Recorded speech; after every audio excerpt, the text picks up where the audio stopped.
சவுக்கு சங்கரை பத்தி கதறி இருந்தா கூட பரவாயில்ல. சொல்லுங்க. இப்ப யூடியூப் ருட்டர்ஸ், இந்த அகரம் மனோஜ், இவங்களுக்குலாம் எனக்கு என்ன நோய், நான் என்ன பண்ணேன், நான் என்ன தப்பு, நீங்களே சொல்லுங்க. நான் என்னதான் தவறு பண்ணேன் சொல்லுங்க. நீங்க சொல்லுங்க, உங்க மனசான்ற சொல்லுங்க. நான் என்னதான் தவறு பண்ணேன்னு சொல்லுங்க.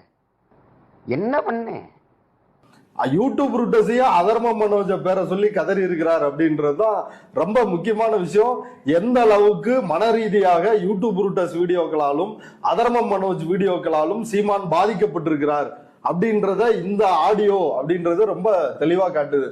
யூடியூப் ரூட்டஸ் ஒரு 5 லட்சம் சப்ஸ்கிரைபர் வச்சிருக்கிறாரு. அதர்ம மனோஜ் ஒரு 1 லட்சத்திற்கும் மேற்பட்ட சப்ஸ்கிரைபர் வச்சிருக்கிறாங்க. நீ 30 லட்சம் வாக்குகளை பெற்ற தமிழ்நாட்டின் 3வது பெரிய கட்சின்னு சொல்ற. எதுக்குப்பா இவங்களை பார்த்து பயப்படுற? முடிஞ்சா கேள்விக்கு பதில் சொல்லு. பதில் தெரியலையா சம்பந்தப்பட்டவங்களுக்கே போன் பண்ணி கதறு.